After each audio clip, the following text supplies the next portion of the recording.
Young gun Angus Garrard jumps in the hot seat to go through his book of drives on Saturday night, and he's with us now. Angus, appreciate the time. Always good to be on, Chris.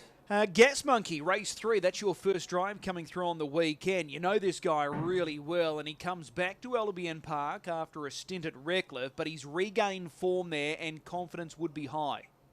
Yeah, for sure. He's sort of getting back to the old Gas Monkey. He's sort of, as you said, he's gained a lot of confidence. He's been racing really well. He's probably felt really good, probably his last sort of 10 starts now. So hopefully back to Albion he can sort of get back to his best. All right, well, he's won 3 of his last 4, but I think you'll admit this is a really strong field, this one. Yeah, for sure. It's sort of a little bit tricky for us to work out what we do there. He can be a funny horse, so, we just sort of got to drive him how he feels on the night. Okay, 4 last start winners lining up here. Would it be fair to say Kiang, Marvin, Soho, Sinatra, are they the 2 major players despite their draws? Yeah, they've been racing super, sort of you can't fault those horses. But overall, it's a strong field, so sort of whoever gets the right run probably comes out on top here. Yeah, there's a few off the front row that are going really well and have good early speed. With your draw, 2 off the second row, that's a good draw for Gas Monkey, isn't it? Yeah, it's not a bad draw. He has been following a helmet a lot better lately.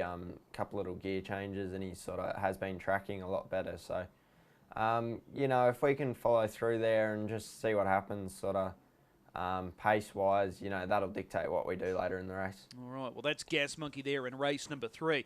Again, you team up with Mark Dux for your next drive. Race 6, Motu Amethyst. She's stepping up from the midweek grade to the Saturday night grade. The obvious question, in particular for these mares that do this, is there a great deal of difference in class from the Tuesday to the Saturday night?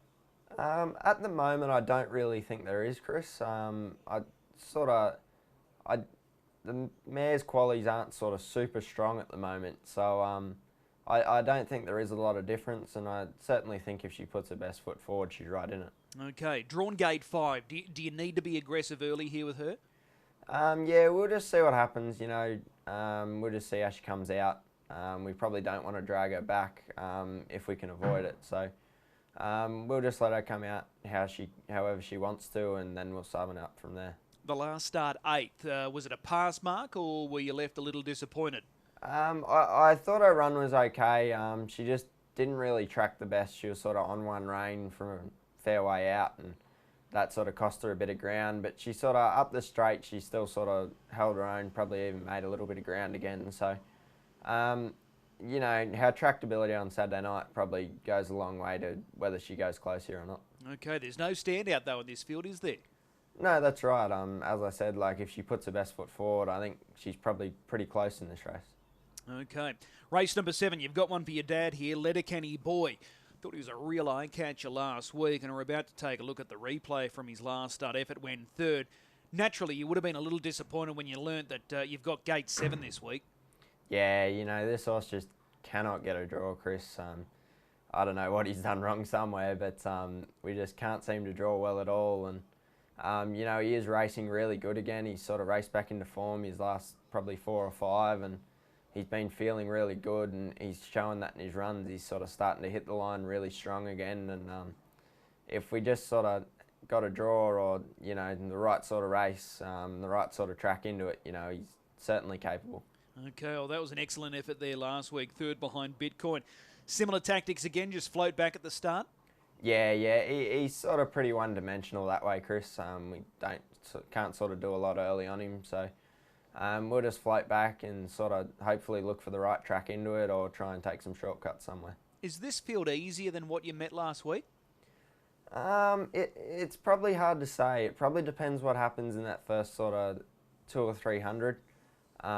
If it's sort of steady through there, it's a pretty hard race for us to get into then, but if there's that sort of even tempo early, he's definitely right in it again.